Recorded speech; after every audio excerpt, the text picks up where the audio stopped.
All right, welcome everybody to this reading with Pamela Sneed and Jonathan Alexander. We're happy to have you both back at the Bureau. My name is Greg Newton. I am the co-founder with my partner, Donnie Jokum of the Bureau. Yes.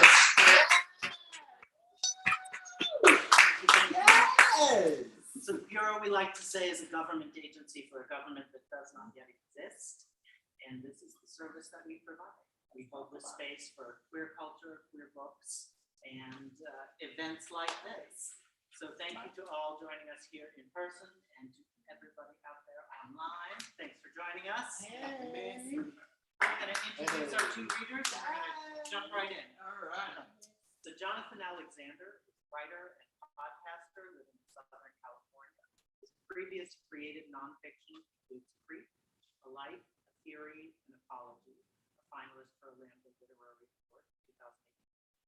Bullied, The Story of Abuse, and Stroke Book, The Diary of a Blindspot. He is Chancellor's Professor of English at the University of California, Irvine. And Pamela Sneed is a New York-based poet, performer, visual artist, and educator. She is the author of Funeral Diva, Sweet Dreams, Calm, Imagine Being More Afraid of Freedom Than Slavery, and others. Sneed has performed at the Whitney Museum, Brooklyn Museum, Poetry Project, the High Line, the New Museum, and the Toronto Biennale. She appears in Nikki Giovanni's The 100 Best African American Poems and has been nominated for 2 Pushcart Prizes. And won the Lammy for Hero Diva.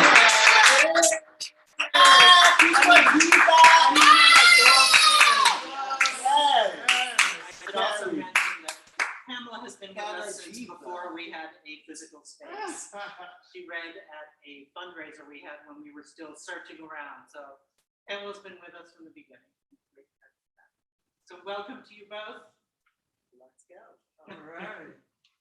After you. Go for it. Okay. So I'm going to read from a new manuscript. So we have Funeral Diva. We have copies at the Bureau, and maybe I'll have a chance to read something from that.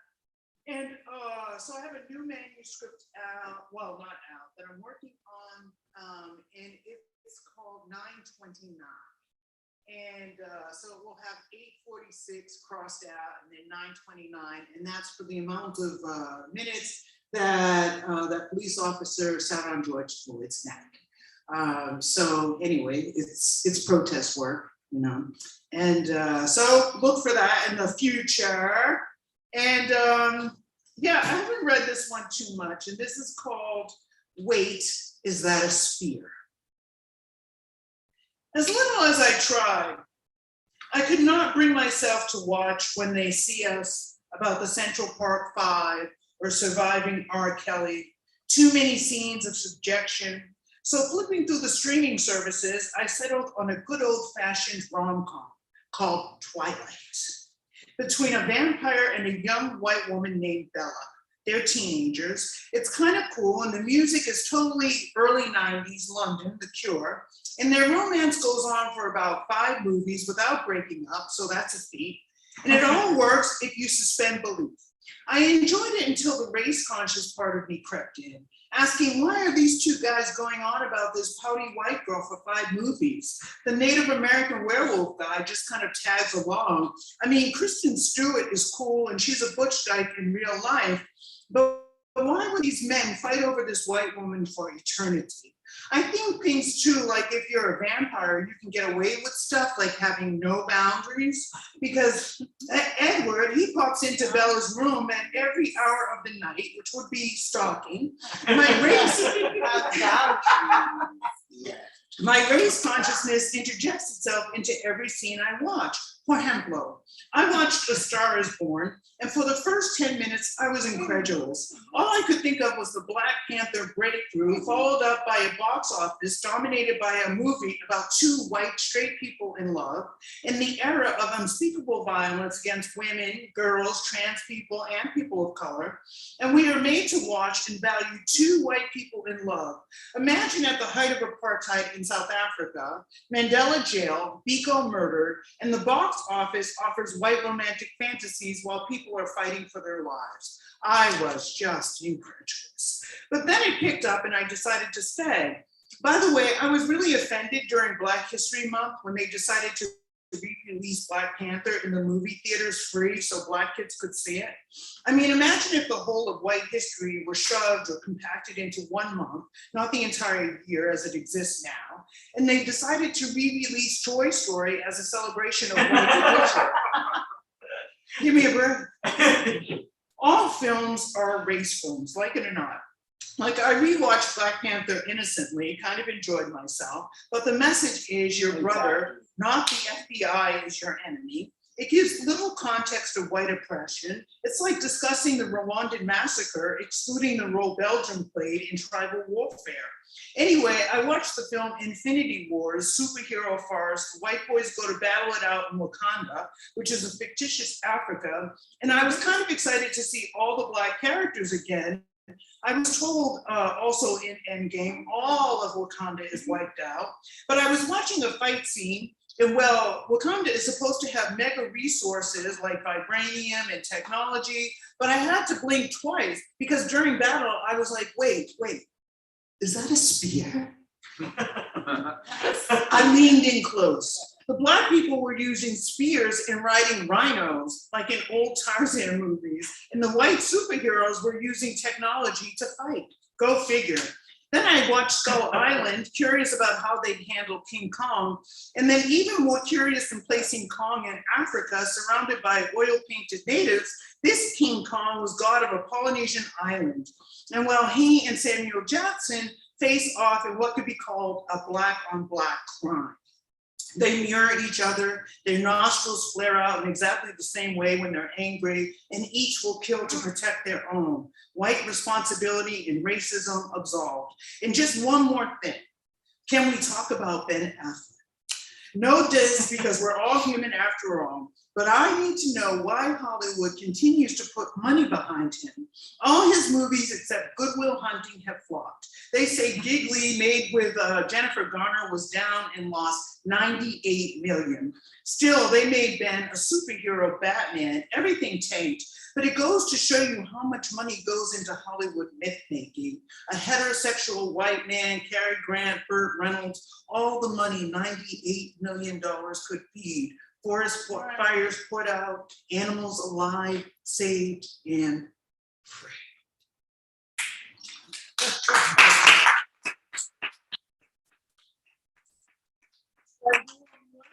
Yeah. One more? Yes. Yes, please. Okay, That's right. okay. The opening lines to Halle Berry's film Bruised says, in heavy-handed metaphor describing the character, justice has taken a beating.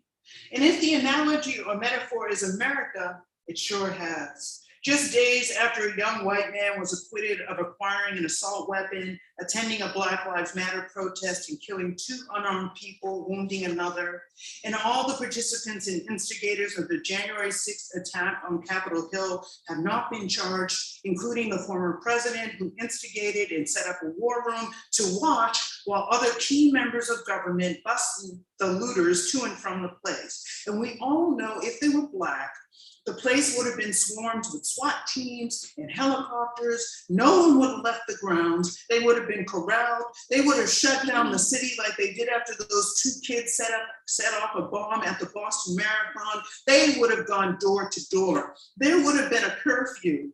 There are Black Panthers still rotting in prison and on death row, lives destroyed for lots less than the Capitol rioters. In Texas and Mississippi, the Supreme Court is trying to overturn Roe versus Wade. And so, as in the film, justice has been abandoned. Justice has abandoned her children. Justice is down and out. Justice has been assaulted. Justice has been wronged. And in the end, as in the real life, like the killers of Mahmoud Arbery, prosecuted and held accountable through a great battle, justice eventually triumphs. But we all know in America this is idealistic, surely not the case. And two, I have problems with Halle Berry's depictions of Black and poor or working class women. Even the white reviewers of Bruised are shocked by the stereotypes and utter debasement. Halle always gets this faux Southern down-home accent like Obama when he lectures, and we all know the hood in the South is where neither he nor she is from. I have to say, it's brilliant to redo the film Rocky from a Black woman's standpoint. Have the trainer be a visible Black lesbian in the women's world of sports. The trainer, played by Sheila, is tall, dark, and lanky, and it becomes even a bit of a love story between Halle's character and the trainer, which is a bold choice. They even make love, and I thought, wow. But I was also ambivalent, asking, is Halle cashing in on the queer cinema craze? But then I thought maybe she's smart and fluid. But when she told the character, "You're the most beautiful person I've ever met," I already knew where it was going. She didn't tell the Black, dark-skinned woman, "You're beautiful," but says, "I want to be on my own." She doesn't even say, "Let's check back later." So she's used and abandoned. And in that big fight scene between Rocky and Apollo Creed, Adrian's character makes it a love story, but the Black lesbian in Bruised never attends the fight at all, used up until she's no longer needed, and the last scenes are between Halle and a man. But the film still ends on a touching note, when her son, who's been silent the entire film, starts to speak, finds his voice, and in heavy-handed metaphor, justice does too.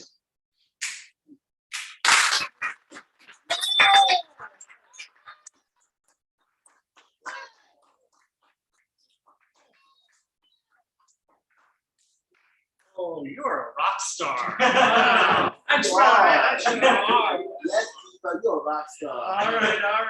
I have been looking forward to this for some time. I- Thank you so much for just Yeah. accepting the invitation to come and do this. I really appreciate it. I've been wanting to actually have a chance just to meet you since we did that interview all those months ago. For Right. Los For Angeles what? Review of Books. Los Yeah. Angeles Times? Review of books. Yeah. Oh, Yeah. ooh. So stay tuned. That's coming out hopefully within the next week or two. And, I always wanted to be in the Los Angeles Times. well, you got close. Okay, This is okay. close. All right, So- all right. Proximity is everything. Proximity is important. Yeah. So I love the poem as rant, the rant as poem. It's good. I love rants. I'm going to read from a little bit from Dear Queer Self, which is my most recent book, came out in March. And it's the conclusion to a trilogy of memoirs that started with Creep, and the second volume was called Bullied. And it's about growing up queerly in the Deep South during the 70s and 80s, time of intense homophobia, intense AIDS phobia, and a lot of internalized homophobia as well. And so the whole sequence deals with how does one overcome, with so much injustice in the world, how do you overcome the sense of injustice when you hate yourself? When you've been Speak raised- on it. When you've been Speak. raised to hate yourself. That's right. And so that's why I call this book Dear Queer Self. I write it as a letter to my younger self. And I first thought this was going to be an It Gets Better narrative, me telling my younger self, hey, it gets better. I'm not so sure it does. I mean, I like the money more now. I'd rather have the money I have now than I did then. That's better. But does it really get better? Especially at a time when it seems like things are about to get worse. Wow, Sue. A question. Yeah, So, go for so Dorothy Allison, is she sort of like your predecessor? I've been teaching her Dear recently. Dorothy. Yeah, yes, yeah. So when you say yeah. queer in the South, Yeah. like, yeah. Oh, yeah.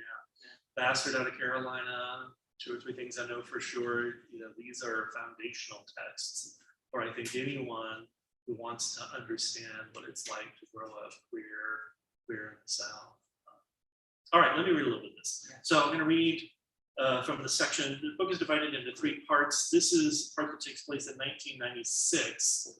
I am just coming out, having gone through a divorce, just coming out, about to go to my first Pride parade in Colorado Springs. And if you know anything about Colorado Springs, I know. a difficult place in the 90s to be queer.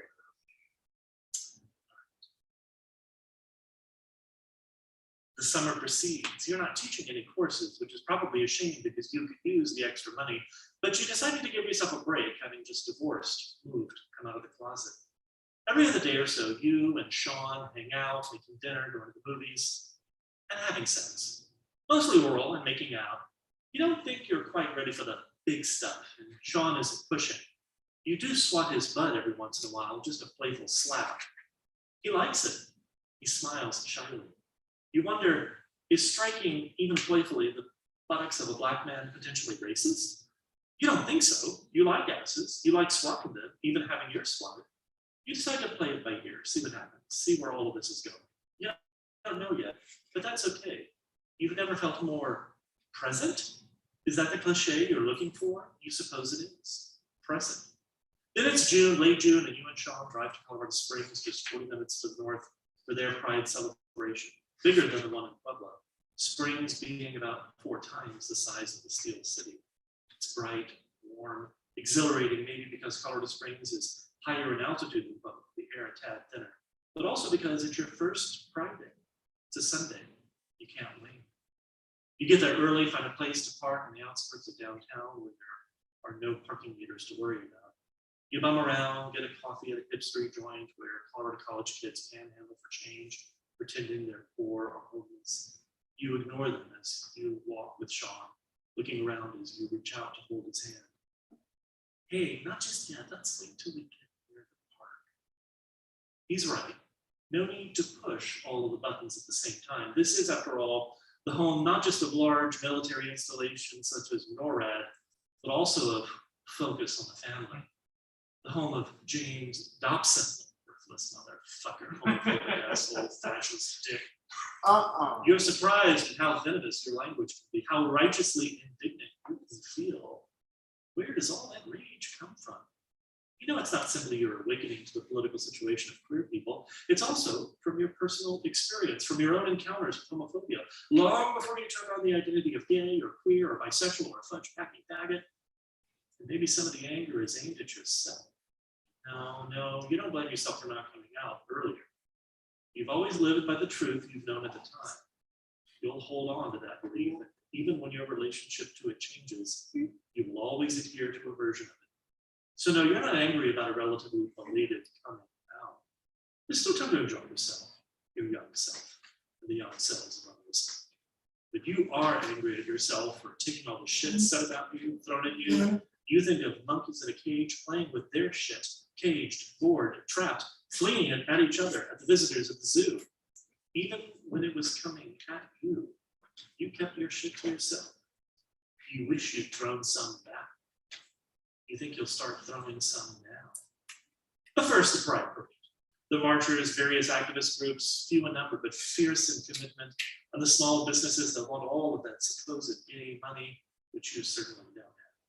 But you're still happy to see them showing their support the only way they know how, which is something after all. And then an older crew, this time from P-Flag, parents and friends of lesbians and gays, mothers and fathers and sisters and brothers and other assorted folk, mostly straight allies. You and Sean fall silent, his hand finally reaching for yours. A tear comes to your eye and to Sean's. Neither of you has to say anything, nothing at all. You both make your way to the vendor selling t-shirts and trinkets, moving from stall to stall, checking out the rainbow bedecked t-shirts and necklaces. Suddenly, a television reporter stops you and Sean with camera crew in tow. You're already sporting rings, those necklaces holding a set of small metal rings of the day's festive Roy G. Biv colors. Sean is looking stylish in a tight-fitting black t-shirt. Of course, a black man, a white man, both obviously gay. You approached for comment about this momentous day, the first celebration after the Supreme Court's decision to overturn the state's discriminatory ordinance. You don't even think about saying no. You offer a statement, camera rolling. Later, you won't remember what you said, just that you said something, marking the moment for yourself, for Sean, for others. You were there. And you know enough about history, about the Stonewall riots, uprising of trans folks and drag queens and gay boys and lesbians and other queers and queers of color who fought back against police constantly raiding their bars. Some of the few places they could congregate never really safely, mind you, given the frequency of raids of the mob squeezing the queer bar owners for every penny they could. No, you know enough to understand that this Pride celebration, which commemorates the Stonewall riots, is nowhere near as dangerous as the event it stems from. But you were here, you and Sean, and now you're holding hands tightly. You were talking to a reporter about being here, having come out on the other side of Amendment 2. You're also thinking, if not talking about, having lived nearly 30 years of what will come to seem like another life. For that is the division that coming out makes ultimately, whether it speaks to the particularity or granularity, specificity, or even just the complex and messy truth about who you are. If that's even the thing you can know or that exists, if you remember that strange moment standing in your shower in 1939, believing you had no self, no real self, only demons coming in. Whatever it speaks to, coming out marks a division in your life. And your interview by a TV journalist in Colorado Springs in the summer of 1996 attests to that division, and in a way, constitutes it. What has changed dramatically is how you were perceived by others in your immediate vicinity. That interview, so brief, just 30 seconds, barely a cogent comment, will be seen by many in public, by friends and foes alike, foes you didn't even know you had, foes you didn't have until this moment. You are now the gay professor. You will discover death threats scribbled on bathroom walls.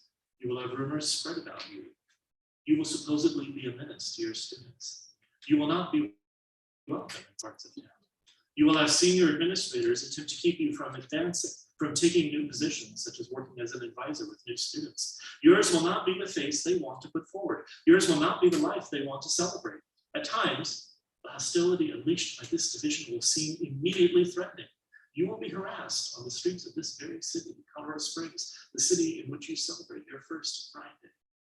On the flip side will be the gay guys who look at you a bit askance because you don't disavow the attraction your wife had for you, or the pleasures of vaginal intercourse. The straights who want you to conform to the "it was all a mistake" narrative when talking about your former marriage. The bisexuals who want to know when you ultimately settle down with a man, if that means you were a Kinsey, or you moved from a Kinsey 3 to a Kinsey 6, just another old-fashioned garden variety. Yes, there will be much to worry over within your supposed community in the coming years, not just outside it. You will fight for that community just the same. You will stand in an election booth in the great state of Ohio, pulling a lever to vote against a city ordinance strikingly similar to Amendment 2, this time in the city of Cincinnati, where you and your husband will move from Colorado. A few years later, you'll stand in the same booth and vote for marriage equality. You'll win the first vote, lose the second, and you'll walk out of that booth both times and wonder, how many other people pulling those little levers today have actually voted on the issue that directly impacts their life? Not long after, you'll rush your husband to the hospital for emergency appendectomy, and you'll wait in the lounge while he's in surgery for 1 hour, then 2, then 3. Mad with worry, you'll walk up to the nurse's station in the middle of the night to inquire after your, well, you're not exactly husband, since the voters of Ohio haven't extended you a common that right.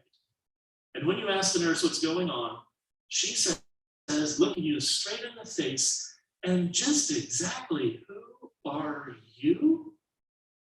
You lean in and say as softly and as forcefully as you can, knowing that this is your most menacing voice. I'm the only one here asking. There's a beat.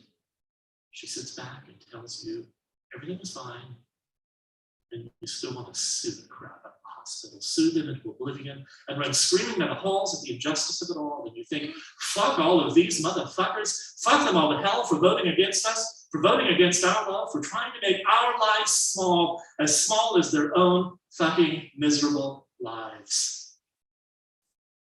I don't want to take away from your moment, from the celebration, from your first Pride Day. I know part of you can intuit the challenges ahead. I also know part of you can't. That you have no idea what this dividing line will mean at the granular level in your life. But you know you've stepped over a line. Division is taking hold. Things will be different now. Thank you.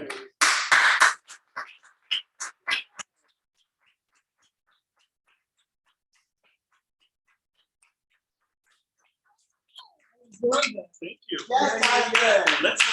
I enjoyed that. Thank you. Let's talk history. Let's talk. Yeah. One of the things I've been so attracted to in your work is you feel the weight of history, of our history, and that's kind of what I've been trying to work over in my life as well.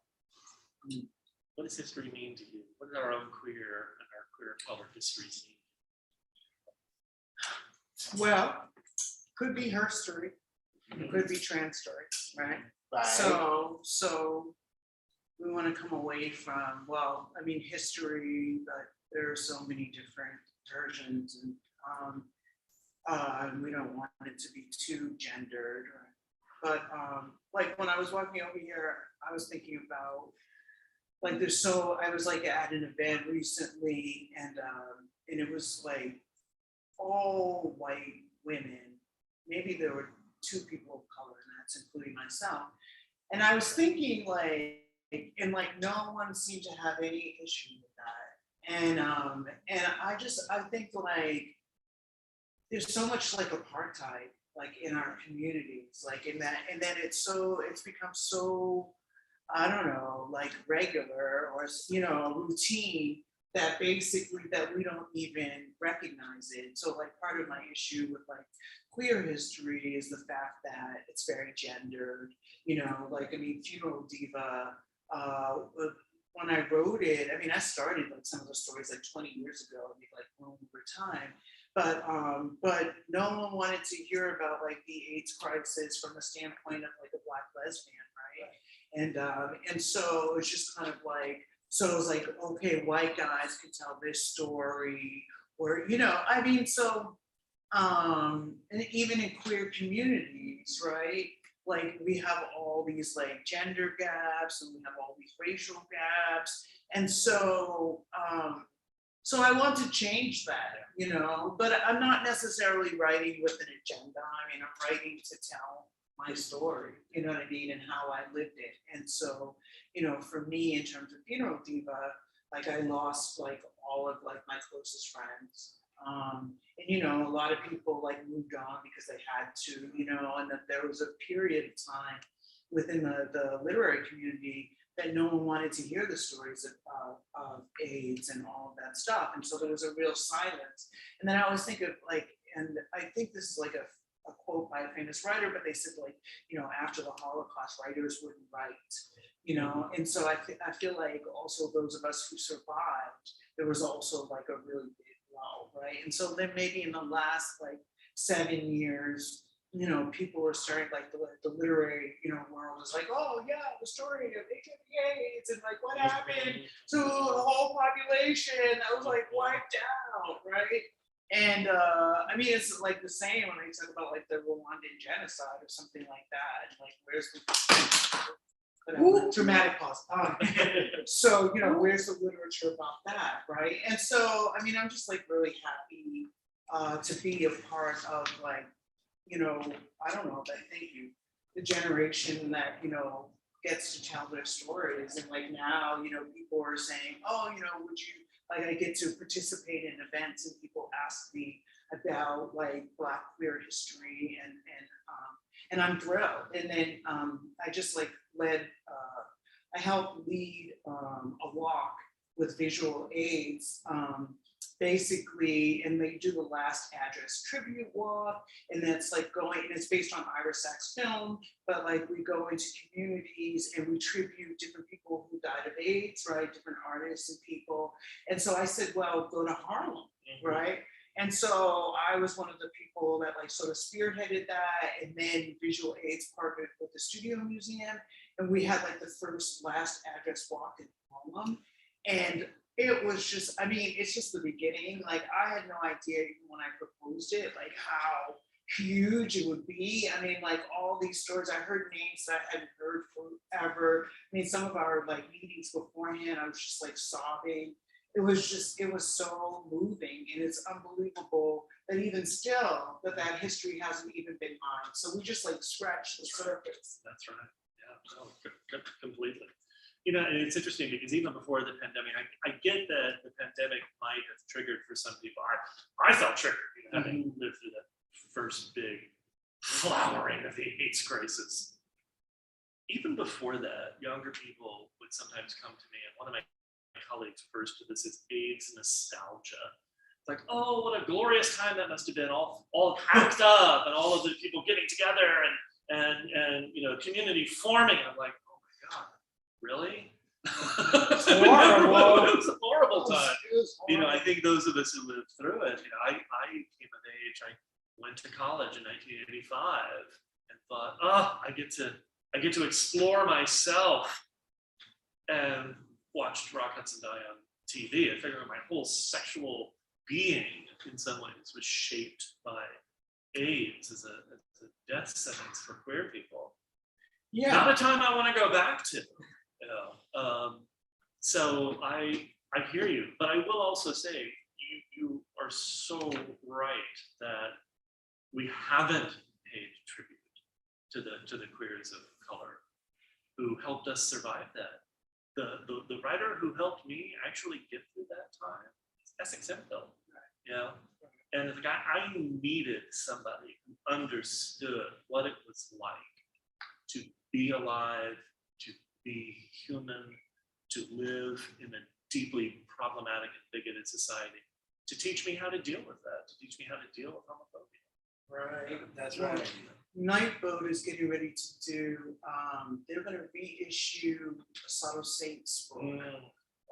And I'm actually writing the introduction. Fabulous. And so like, you know, Asado, you know, spells of a voodoo doll.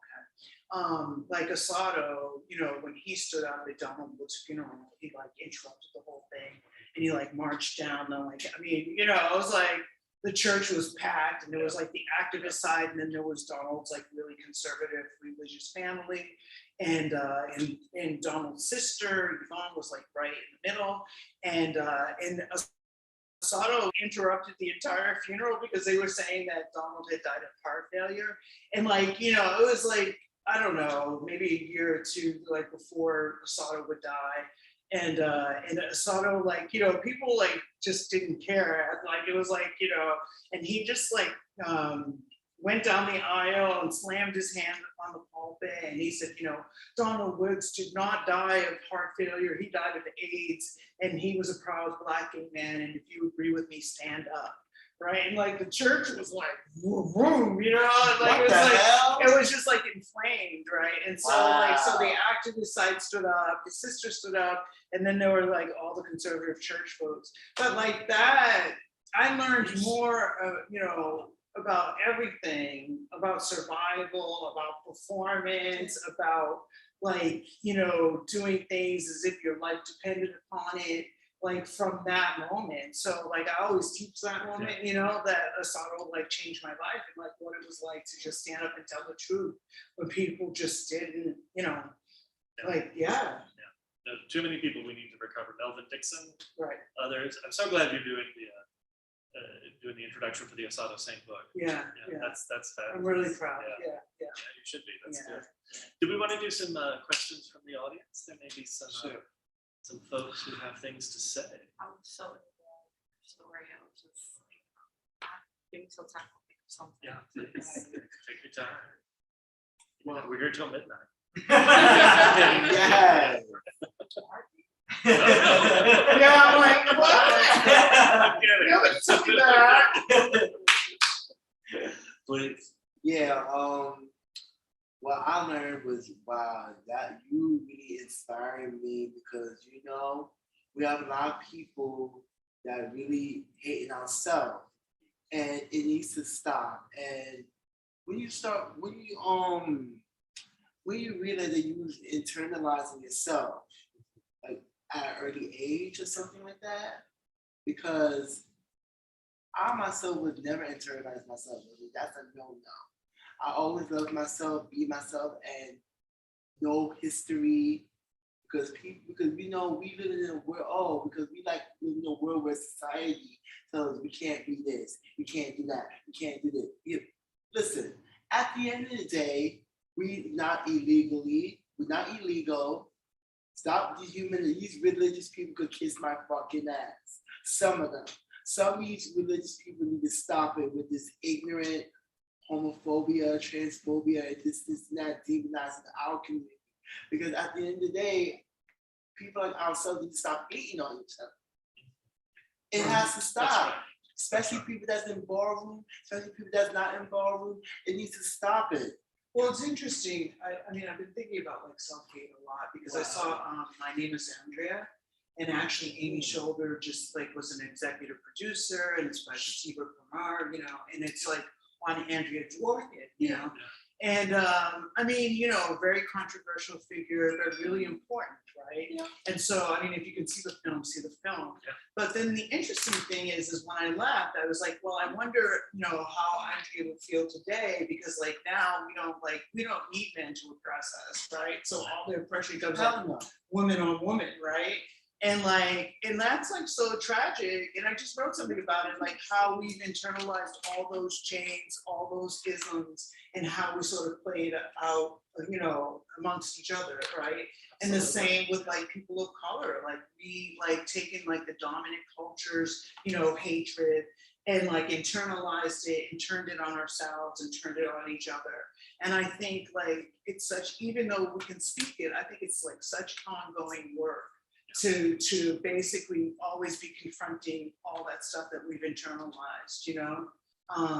Like, you know, it reminds me of, what is it, like the elephant or something, when they tell that story where, you know, who's in captivity, and then they finally take away the chains, but the elephant won't, because it's all they know. So that we've like psychologically and emotionally that we've taken on this like oppressive blueprint, you know, and that's where we live. And that requires ongoing work, and it sneaks up on you in surprising ways. I am often surprised, and part of what I try to do in my book is be fair to my experience of not just sort of the larger world, but also this hostility even within it, this self-hatred even within our own communities, where we police our own behavior and sort of limit the complexity, the beauty, the diversity of who it is that we are.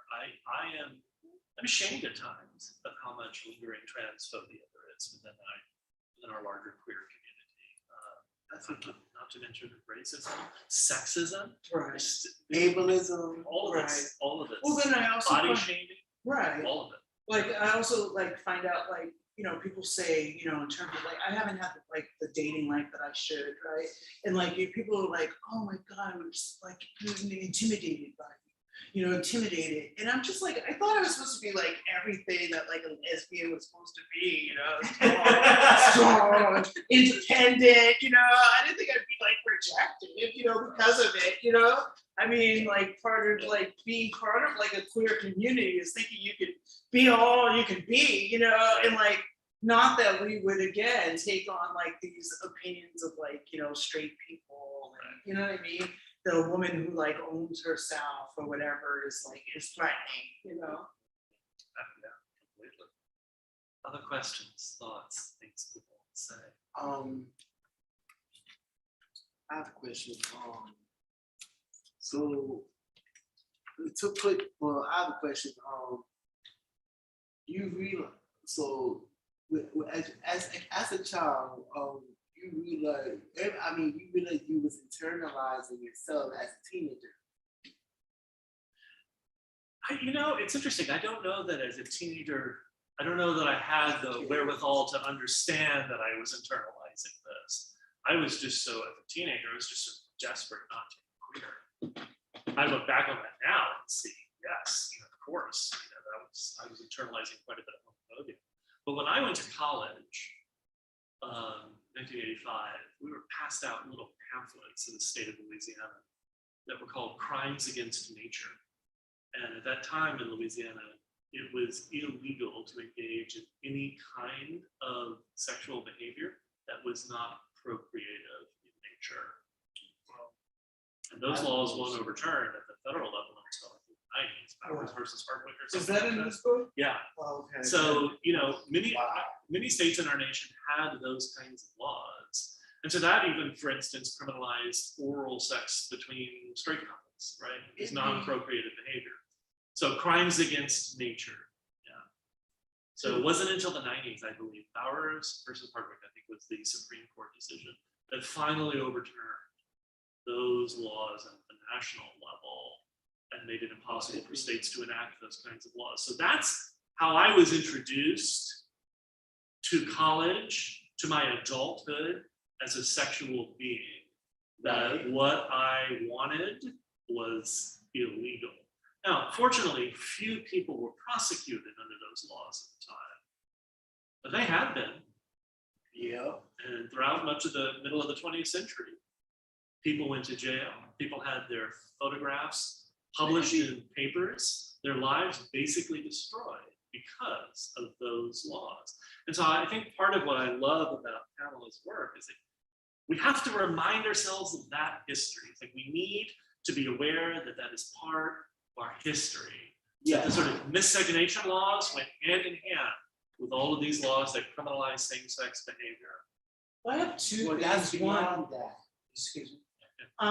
So I have two things. One, that's what's happening in Ghana. Like Ghana was like kind of like liberal, and I think like, you know, maybe it was like 2 years ago. I mean, I'm speaking like really broadly. That Ghana started doing that, like arresting, like raiding queer offices and arresting people and stuff like that. So it's still going on, you know what I mean? And then we've got this problem in Texas, right? You know, and like Roe versus Wade being overturned, you know, so we have all that. And then I was like thinking about like creating history, like not even telling history, but like creating a history or a herstory or a trans story that has never existed, you know, because like no one's told our story, no one felt it was like valuable, you know, and so like literally needing to kind of like create these like maps to write ourselves, you know, into existence, perform ourselves into existence, right? Right. Yeah. We have to create that history because sometimes people didn't bother to preserve it. Yeah, are there other questions? Hello, I have a statement and a question. I really enjoyed the piece that you read, and I really especially enjoyed hearing about how you don't subscribe to the labels that people try to put on you, even though you were at one time. Is that my understanding that correct? Oh, you can't hear me? Yeah, one more. Yeah, sorry, one more time. It's a little faint back there. Some of us are old. Only some. Only some. Yeah. I didn't say. All right. I wanted to say that I enjoyed reading or hearing about you writing about not subscribing to the labels that people put on you, having just came out and having been in a relationship with a woman. Yes, trying not to. That's right. Yeah. Absolutely. I relate to that. Yeah, thank you. I appreciate you saying that. I've just had too many situations where I've sat with, you know, sometimes just other white gay men who like, oh, we don't eat fish. What's wrong with you? And I'm like, really? Could you say something more fucking misogynistic? Don't try. It's to me that's abhorrent. You know, and that relationship for me was not a mistake. That was not we helped each other get out of Louisiana. We helped each other survive a terrible circumstance, and we loved each other enough to let each other go when it was time. And I have a question. Yeah. I have a question as well. The one part that you read, you were talking about the camera crew coming up to you and your partner, and it was a part where you said that you didn't think about not doing it. And I was wondering if you thought about why you didn't think about doing it, and also if you consider adding that to the narrative. You know, I think at some point I do talk about this. I think sometimes, you know, especially since I felt like my coming out was a little delayed, sometimes when we come out, we bust out. You know, we bust out. and we do things that, you know, we might take some risks. We might challenge ourselves in ways that I wish I could recover. I mean, what I remember about writing about this book was not feeling like, oh, this is the journey of a man towards self-acceptance and health. It's like, I wish I had some of that kid's energy. I wish I had some of that kid's daring, because he was taking some chances. He was taking some risks. And I think as I've gotten older, I've sometimes wondered, am I taking all the risks I need to take? I won't ask you if that's true of you, because I know I'm significantly older than you are. Okay, all right, thanks, all right, I don't know. But are we taking risks? Do you feel like you're taking risks? Oh, what, in terms of like love or in terms of my work? Yeah. Which one? All of it. No, I don't feel like I've taken like risks in love as a, well, no, that's not true, because I was like dating a guy, and that was a risk. You know, whatever, and that seemed like, it was like during the pandemic, right? And it was just kind of like, I swear to God, like putting on lipstick and like going out, like it's somebody who like buys you attractive, it was like great, because I was like staying in the house in like sweats and like, under the covers. The pandemic made us all do some weird Right. shit. So I was like, and my father had died, and so then the idea was like, you know, I needed like that male energy, you know, and he was like, I'm a gentleman. I'm like, oh, okay, all right, good. So I like, you know, so I tried it. You know, it's like, now I know why all like straight women are like all like, you know, these men make you crazy. I don't know about you guys, but I'm like, whoa, Lord. That's wonderful. You know, so there's that. So I do take that risk, and in my work, I think all the time. You know, like I always think like, you know, I'm taking some chance, you know, to say something. You know, my motto is like speak the unspeakable, Yeah. and then you know, and then I'm always asking myself, as I ask my students, like, you know, is there something that I'm holding back? Is there something that I don't want to say? I mean, we talk about Audre Lorde and like breaking silence, but like silence, there's so many layers and layers and layers and layers and layers of silence. So you can like break one, but then you got to do the other one, and then you got to do the other one. So There's it's like, always a new one. right, am I ready to talk about that? Yeah. Or like I did something for Simone Van Sarlos. I wrote the intro to her book, Take 'Em Down. And in the middle, and it's like queer forgetting and queer monuments. And one of the things that I talked about was like going through the medical system and like them wanting to give me a hysterectomy.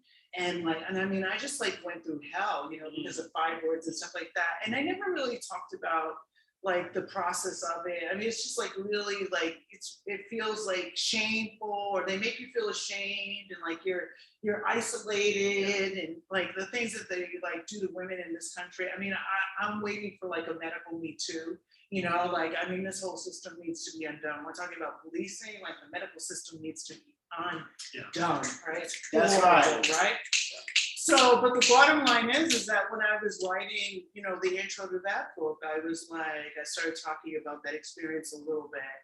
And it's scary, you know, it's scary, but I'm like, okay, talk about it, you know, talk about it. So each time I'm trying to go like a step further. Yeah. Absolutely. There was a question There was in the another back. question, Yeah. yeah. Go for Sorry, it. it's slightly off topic, but I'm visiting Australia. You mentioned this law about crimes against nature. And I was just super curious, like, I get it was policed for queers, but was it policed for straights? I mean, the act of oral, how did they police that? Hypocrites. Good question. And, So, and were straights arrested? you know, that's a very good question.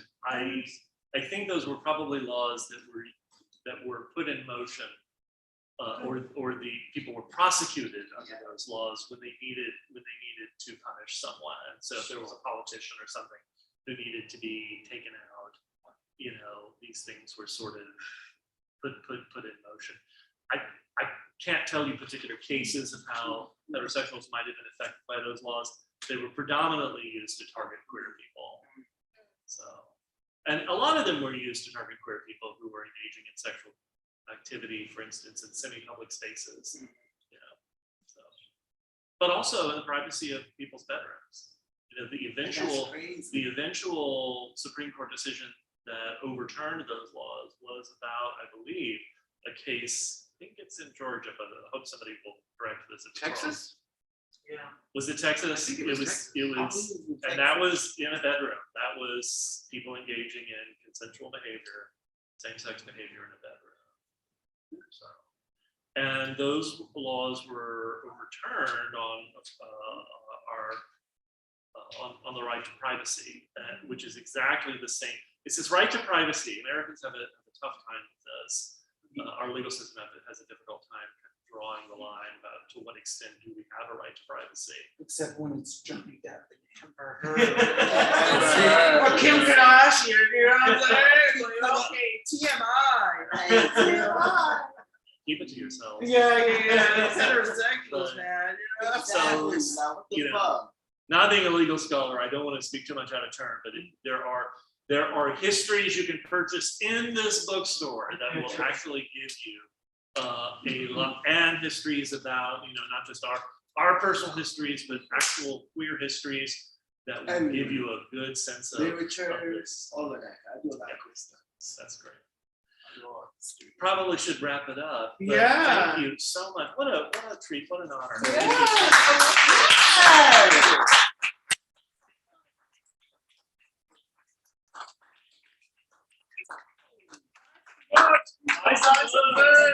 Books are good. Yeah, order them online on, you know, at home community. Thank you, Bud. And we got books by Pamela and Jonathan. Thank you, everyone, joining us from